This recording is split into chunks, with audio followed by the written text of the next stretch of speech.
Hello everyone and welcome once again.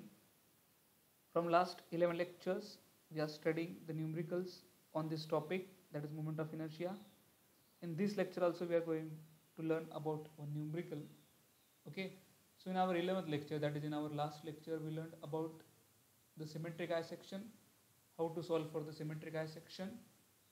Okay, in that we learned how to find the Ixx, that is we learned to find the moment of inertia about the horizontal centroidal axis.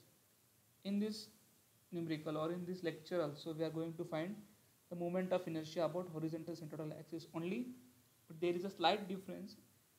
The section, that is the I section in this particular question, is of unsymmetrical type. Okay, so let's go through the example. Our 19th example or the 19th question. What is the question? An I section having the following dimensions: top flange 80 into 20 mm, bottom flange 120 into 20, web 120 into 20. Calculate moment of inertia about x-axis axis. Now you can observe over here that the question deals with I section.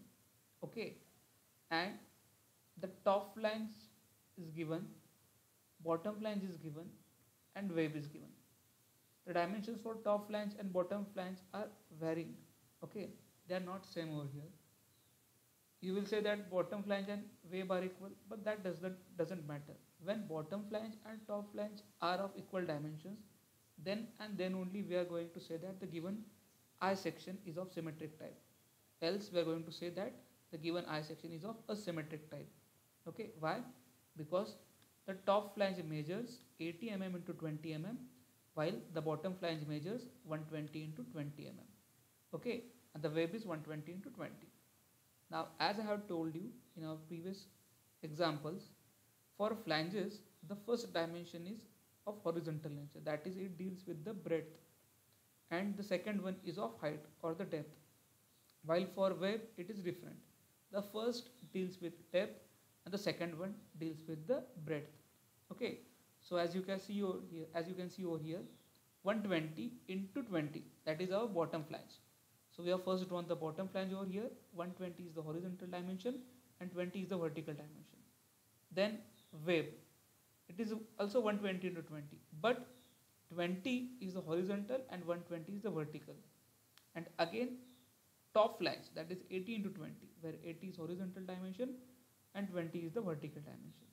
So in this way we will have a asymmetrical I section, okay, where we'll have the bottom flange, the wave, and the top flange. I will mark the bottom flange as 1, the wave as 2, and the top flange as 3. Okay, so if I draw a line like this, we will have the first rectangle over here. If I draw a line in this way, we will have second rectangle, and this rectangle will be our third rectangle. Okay, so now what they asked us to find out, they have asked us to calculate the moment of inertia about x-axis axis. Okay, so we have to find Ixx. So we will write first given and to find values. So b1, that is breadth of first rectangle, which is 120, d1, that is depth of first rectangle, that is 20 mm, b2, that is breadth of second rectangle, d2, that is depth of second rectangle, b3 is breadth of third rectangle, and d3 is depth of third rectangle. In this way we will have b1, d1, b2, d2, and b3, d3. Now then what they asked us to find out, they asked us to find out Ixx. Now as you can see over here, one rectangle is added to another. So when we see I section, we can see three different rectangles. So these three different rectangles are added to each other. So for that, while calculating Ixx, we will have Ixx is equal to Ixx1 plus Ixx2 plus Ixx3. Okay, the same formula that we used in previous example we are going to use here. Why? For I section there is addition of three rectangles. So as three planes are added to one another, the total moment of inertia will be addition of their individual planes. So when we are going to find moment of inertia, in this way we need to find first y bar. Okay, so y bar is equal to a1 y1 plus a2 y2 plus a3 y3 upon a1 plus a2 plus a3, where a1 is area of first rectangle, a2 of second, and a3 of the third plane. Okay, now in this case a1 is equal to b1 d1. We will have a1 as 2400 mm square, A2 is B2 D2, so 20 into 120, that too we will have 2400 mm, and A3 will be B3 into D3, so 80 into 20 will have 600 mm square. So we have now A1, A2 and A3. Now we will find Y1, Y2 and Y3. What is Y1? Y1 is the distance of the horizontal central axis of the first plane from the bottommost part. So the horizontal central axis of the first plane of this rectangle will be at the center of its depth. So it will be d1 by 2. So 20 by 2 we will have y1 is equal to 10 mm. Then y2 is what? Y2 is y2 is the horizontal central axis or the position of horizontal central axis from the bottommost edge. So as our second rectangle begins above 20 mm, we will do 20 plus d2 by 2. So 20 plus 120 by 2 will give us 180 mm. In the same way, y3 will be the position of horizontal central axis of the third rectangle with the bottommost edge. So the third rectangle begins after this 20 and 120. So it begins above 140 mm from the base. So it will be 140 plus d3 by 2. So we'll have y3 is equal to 150 mm. Okay, so in this way we have calculated y1, y2 and y3. After knowing the values of a1, a2, a3 and y1, y2, y3, we'll put all these values in this particular formula so as to find the value of y bar. So putting this value in that formula, we will get y bar is equal to 71.25 mm. Okay, so there is a difference between previous example and this example. In previous question, we had y bar is equal to y2. Why? Because that particular question was of symmetric eye section. But in this case, our y bar will be somewhere over here. That is our x axis of the whole plane will lie below y2. Why?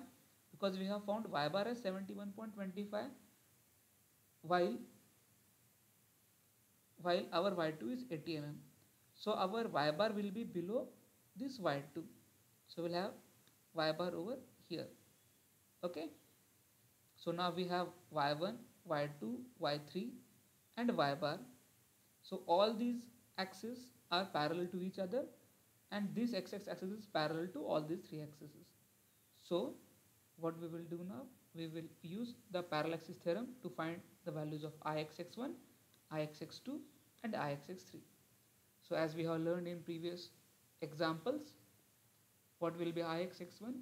Ixx1 will be equal to b1 d1 cube upon 12 plus a1 h1 square. What is h1? H1 is the distance between these two axes, that is our first axis and xx. So that is equal to y bar minus y1. So putting the value of b1, d1, a1 and h1, we will get ixx1 equal to 9.0837 into 10 raised to 6 mm raised to 4. Okay, in the same way we will calculate ixx2. Here also we are going to use parallaxis theorem.